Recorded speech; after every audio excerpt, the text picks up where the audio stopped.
દેશમાં અત્યારે સૌથી વધારે યુવા છે અને ભારતીય જનતા પાર્ટી એ યુવાનોની પાર્ટી કહેવાઈ રહી છે.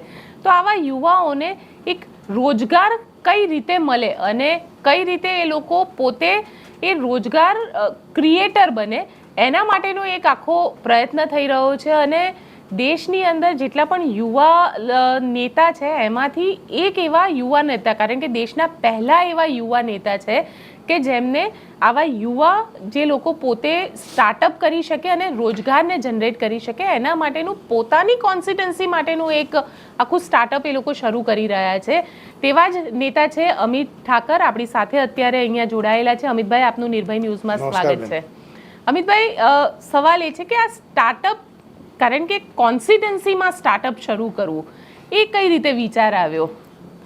એક તો કુલ મળીને સ્ટાર્ટઅપ એ હવે યુવાનોમાં એક કહેવાય ને કે બહુ જ ફેવરિટ વર્ડ બન્યો છે. નરેન્દ્રભાઈએ બે વિચાર કીધા હતા. એક, આપણો યુવાન એ જોબ ગીવર બને, જોબ સિકર નહીં.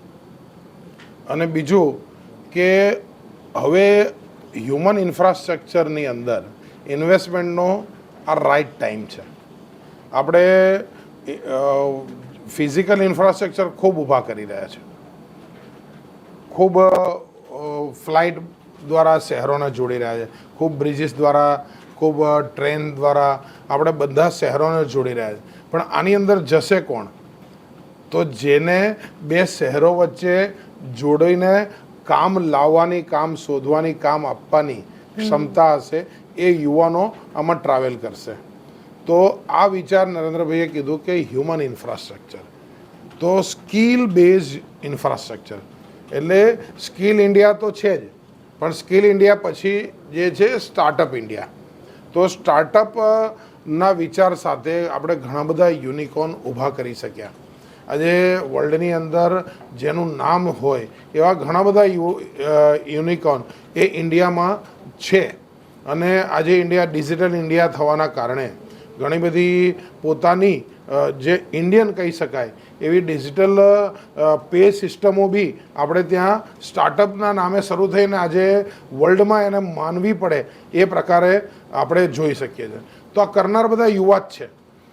આજે હમણાં સુધી શું છે કે સરકાર આના માટે ખૂબ પ્રયત્ન કરી રહી છે કે આવો સ્ટાર્ટઅપ તમને મદદ કરશે. સરકારના 1, 2, 3 નિગમો છે, તમને મદદ કરશે, તમને સીડ મની આપશે, તમને ગાઈડન્સ આપશે. પછી સરકારે યુનિવર્સિટીઓને જોડી, તો યુનિવર્સિટીઓની અંદર બી આના ઇન્ક્યુબેટર બધા બનાવવામાં આવ્યા. તો ઇન્ક્યુબેશન સેન્ટરની અંદર લોકો જવા માંડ્યા. પણ બધા જ લોકો એજ્યુકેશન યુનિવર્સિટી સાથે નથી જોડાયેલા, પણ આઈડિયા તો એમને આવે છે. એટલે કોન્સ્ટિટ્યુન્સીની અંદર એવા અનેક યુવાનો છે જે કોલેજ નથી ગયા પણ આઈડિયા એમની પાસે છે. તમારે આઈડિયા પાસે પહોંચવું પડશે. આઈડિયાને જોઈએ છે નોલેજ, આઈડિયાને જોઈએ છે ગાઈડન્સ, આઈડિયાને જોઈએ છે એમની સ્કિલને શાર્પ કરનારા મેન્ટર, એને જોઈએ છે ઇન્વેસ્ટર, સારા ઇન્વેસ્ટરોને જોઈએ છે સારા આઈડિયા. તો એકવાર બેઝ લેવલે જ્યારે યુવાન હોય છે, આઈડિયા લેવલે યુવાન હોય છે, પરંતુ આઈડિયાને ઓળખી જનારા ઇન્વેસ્ટરો તો છે જ માર્કેટમાં. એમને જોઈએ છે કે સારા આઈડિયા સાથે કોઈક આવે. તો આ પ્રકારના જે સાહસી યુવાનો છે એને સરકાર પાસેથી ગાઈડન્સ અપાવું, એને ટેક્સ રિલેટેડ ગાઈડન્સ અપાવીએ, એને માર્કેટિંગ રિલેટેડ ગાઈડન્સ અપાવીએ, એમને પેકેજિંગ રિલેટેડ ગાઈડન્સ અપાવીએ, એમને સોશિયલ મીડિયા રિલેટેડ ગાઈડન્સ અપાવીએ. તો એમની પોતાની પ્રોડક્ટને એ કયા પ્રકારે લોકોની સામે મૂકી શકશે. તો આ બધા વિષય ઉપર મેન્ટર્સ અવેલેબલ છે, સરકારની યોજનાઓ અવેલેબલ છે, બરાબર. પરંતુ મારી કોન્સ્ટિટ્યુન્સીમાં જે આવા યુવાનો હશે એને સુધી એઝ અ MLA મારે જ પહોંચવું પડશે. તમે આમ જુઓ તો ગાંધીનગર MLA જતા હોય તો શા માટે જતા હોય કે મારા એરિયામાં આ એક રોડનો તમે મને જોબ વર્ક આપો, જોબ નંબર આપો, મને આ બ્રિજ માટે આપો, મારે ત્યાં પાણી માટે આપો, મારે ત્યાં વીજળીની વાત છે એના માટે કંઈક કરો. તો પ્રજાની વાત માટે ફોલો કરતા હોય છે, સરકારમાં રજૂઆતો કરતા હોય છે.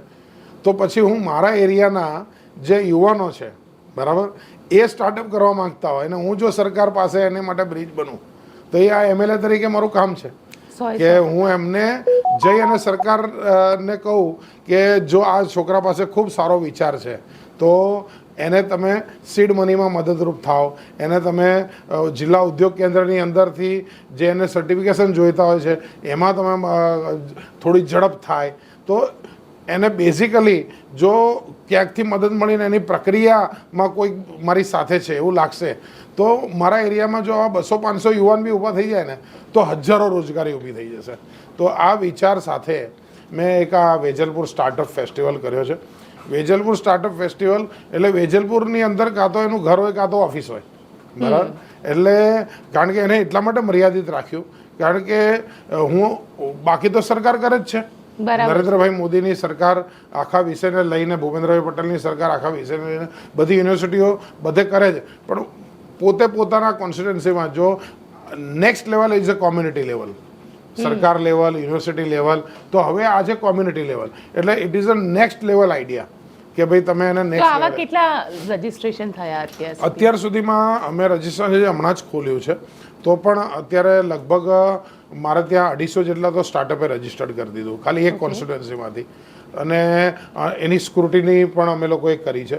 થોડા ઘણા સ્ટાર્ટઅપ એવું લાગ્યું કે ના, એ સ્ટાર્ટઅપના લેવલમાં નથી આવતા, પરંતુ અત્યારે અમારો વિચાર છે કે આ સ્ટાર્ટઅપ જે છે એને અમે સ્ટાર્ટઅપ ફેસ્ટિવલની અંદર જે લોકોના ઓલરેડી સ્ટાર્ટઅપ સ્વીકારાઈ ગયા છે અને સક્સેસ સ્ટોરીઝ છે તો એને માનનીય ગૃહમંત્રીશ્રી, માનનીય મુખ્યમંત્રીશ્રીના હસ્તે અમે એમનું સન્માન કરીશું અને એમને મોટિવેટ કરીશું, એમની સક્સેસ સ્ટોરી લોકો સુધી પહોંચે એવો પ્રયાસ કરીશું. એમને ફ્રી ઓફ ચાર્જ અમે સ્ટોલ્સ ત્યાં આપીશું. એ સ્ટોલ્સની અંદર પોતાની વાતને ત્યાં મૂકે, લોકોને સમજાવે અને એમનામાંથી પ્રેરણા લઈ અને નવો આઈડિયા લઈને આવનારો યુવાન છે એ પ્રેરાય કે મારા જ એરિયામાં રહે છે, એનું ઇકોનોમિકલ બેકગ્રાઉન્ડ બી મારા જેવું જ છે, તો પછી હું પણ સક્સેસ થઈ શકું એમ છું. તો એ સક્સેસ સ્ટોરી જોઈ અને બીજા યુવાનો પણ પ્રેરાય, બરાબર. તો એ પ્રકારે અમે એમને સ્ટોલ આપી અને એમને મોટિવેટ કરવા માગીએ છીએ.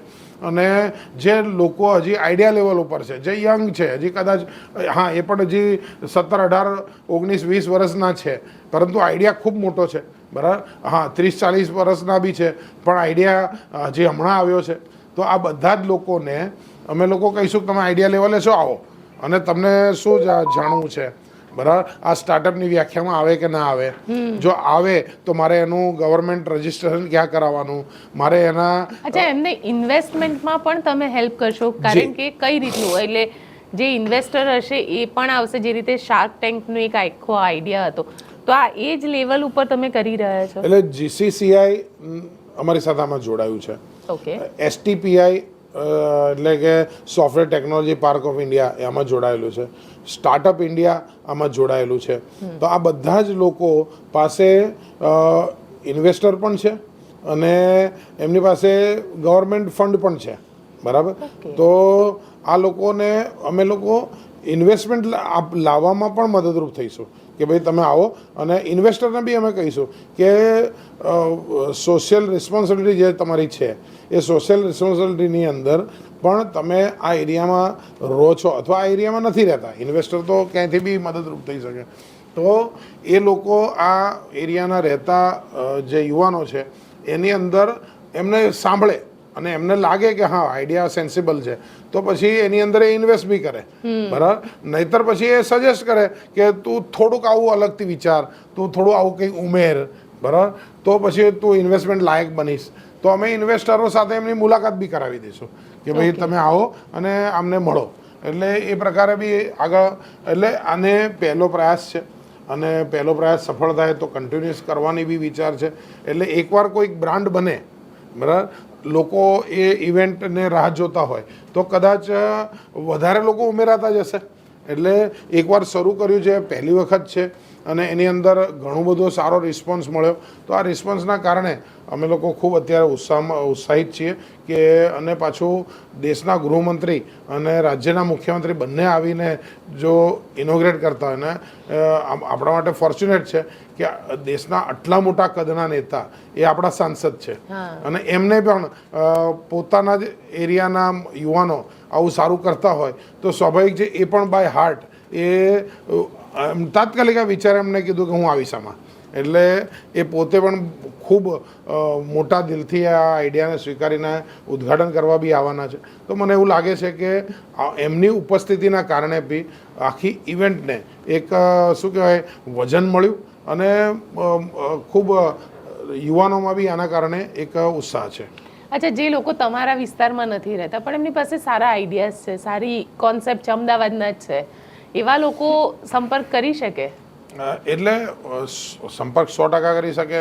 અમે એમને ગાઈડ બી કરીશું, પરંતુ અત્યારે ક્યાંક તો બોર્ડર બાંધવી પડશે. હા.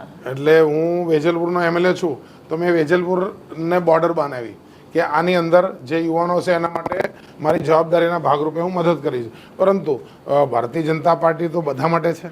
એટલે કોઈ અચાનક અમને કોઈ સંપર્ક કરે તો એ દેશમાં જ રોજગારી ઊભી કરવાના છે.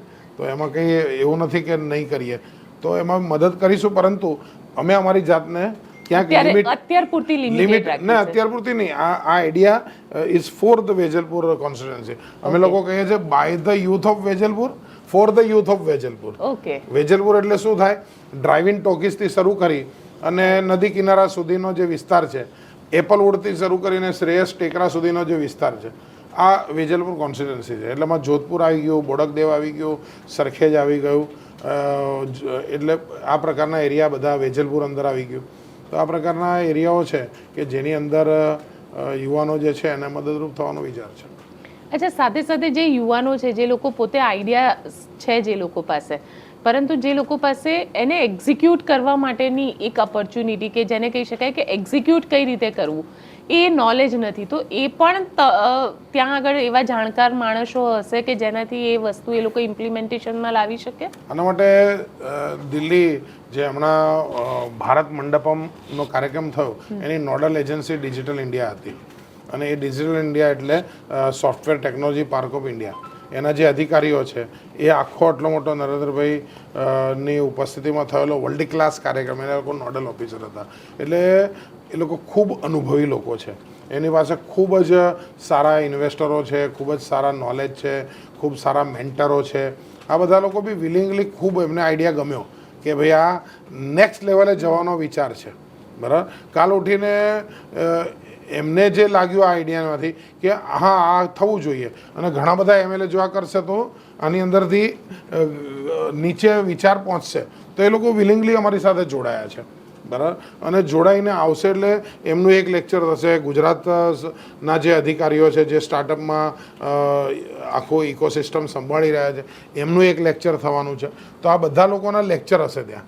ઓકે. એટલે એ લેક્ચરમાંથી લોકો ટુ વે પોતાના પ્રશ્નો બી પૂછશે. એમને પોતાને કંઈક સમજવું હશે, સમજાવવું હશે, પોતાની વાત કરવી હશે, તો એ જે તે વિષયના જાણકાર લોકો સાથે એ વાત કરી શકશે. તો મને એવું લાગે છે કે ત્યાં એમના જે કંઈ પ્રશ્નો હશે એના યોગ્ય જવાબ એ મળી જશે. કારણ કે આ વિચાર જે છે એનાથી તમે એક સોસાયટી સુધી, ગલી સુધી પહોંચી જશો. કારણ કે ગલીએ ગલીએ આ વાત ચર્ચા થશે અને ધીરે ધીરે આ જે આખો કોન્સેપ્ટ છે, અને આ કોન્સેપ્ટમાં કોઈ મતલબ એવા લોકો પણ આવશે કે જે લોકો ખરેખર રિયલ ઇન્વેસ્ટર છે અને જે આઈડિયાને લઈ અને આના ઉપર વર્કઆઉટ કરવા માંગી રહ્યા છે. એટલે બેઝિકલી અમે લોકો ઇન્વેસ્ટર જ્યાં જ્યાં હોય, એ ચાર્ટર્ડ એકાઉન્ટન્ટ એસોસિએશન હોય, CS એસોસિએશન હોય, GCCI હોય, બરાબર, જીટો હોય, તો આ બધા લોકોને એપ્રોચ કરીને કીધું છે કે તમારા જે કંઈ ઇન્વેસ્ટરો હોય, બરાબર, એ ઇન્વેસ્ટરો તમે અમને અમારી વાત એમના સુધી પહોંચાડો. બરાબર. એ લોકોનું રજિસ્ટ્રેશન કરાવડાવો, એ લોકો ઉપસ્થિત રહે. બરાબર. તો એક આ જેવી ઇવેન્ટ પતશે ને એટલે વેબસાઇટ એ પુલ થઈ જશે. એ પુલની અંદર ઇન્વેસ્ટર પુલ બી હશે, સ્ટાર્ટઅપવાળા બી હશે. આઈડિયા ને પોતાની અંદર મૂકશે અને એમાંથી ઇન્વેસ્ટર સુધી એ વાત પહોંચશે. અને જો ઇન્વેસ્ટરને રસ પડશે, બરાબર, આ તો ઇન્વેસ્ટર બી 4 પાસા વિચારતા હોય છે. બરાબર. એમને જો આઈડિયા લાગશે ઓકે તો 100% ઇન્વેસ્ટ કરશે. એટલે અમારું કામ છે કે બંને લોકોને મળી દેવું. બરાબર. અમે એવું ઈચ્છીએ છીએ કે આમાંથી લોકો સફળ થાય. બરાબર. અમારો વ્યક્તિગત કોઈ સ્વાર્થ નથી, પણ આ સામાજિક જવાબદારી છે. ચૂંટાયેલા પ્રતિનિધિ તરીકે એક નવો વિચાર છે કે ભાઈ મારા મત વિસ્તારના યુવાનોને જો સારા ઇન્વેસ્ટરો મળે ને એ સફળ થાય અને કાલ ઉઠીને પોતે રોજગાર ઊભા કરતો થાય, બરાબર, 5, 25, 50 લોકોને રોજગારી કરતો થાય, તો આજના સમયની અંદર વધતા ભારતની અંદર, અમૃતકાળના સમયની અંદર જે એક નવું ભારત નિર્માણ થઈ રહ્યું છે, તો નવા ભારતની અંદર નવી સોચ સાથે, નવા વિચાર સાથે એ યુવાનો પણ જાતે આગળ આવવા માંગે છે. આખું એક બેન સાચું કહું તો યુવાનોની અંદર એક એન્વાયરમેન્ટ બદલાયું છે, બરાબર. અને ખાસ કરીને ગુજરાતમાં તો રગે રગમાં બિઝનેસ હોય એ ટાઈમે તો હકીકતની અંદર એમને પણ આ જ પ્રકારના વાતાવરણની અપેક્ષા હોય છે. એટલે જ્યારે આ પ્રકારે અમે જ્યારે લોકોની વચ્ચે આનો પ્રચાર કર્યો તો સામેથી ફોન આવતા હોય છે કે આ તમે બહુ જ સારી પહેલ કરી છે અને અમે એના માટે અભિનંદન આપીએ છીએ એમ કરીને પોતાની વાત કરવા માટે ફોન કરતા હોય છે. અમિતભાઈ, આપ અમારી સાથે જોડાયા તેના માટે આપનો ખૂબ ખૂબ આભાર. Thank you. તો અમિતભાઈ આ એક નવો કોન્સેપ્ટ લઈને આવ્યા છે અને આ કોન્સેપ્ટમાં જોબ ગીવર વધારે બનવાની વાત છે, જોબ સીકર કરતાં. અને જો તમારી પાસે પણ આવા આઈડિયાઝ છે અને તમે પણ વેજલપુરમાં રહો છો તો અમિતભાઈનો સંપર્ક ચોક્કસથી કરી શકો છો. આપને અમારો આ રિપોર્ટ કેવો લાગ્યો કોમેન્ટ બોક્સમાં ચોક્કસથી જણાવજો. અમારી ચેનલ નિર્ભય ન્યૂઝને લાઇક, શેર અને સબસ્ક્રાઇબ કરવાનું ભૂલશો નહીં. આભાર.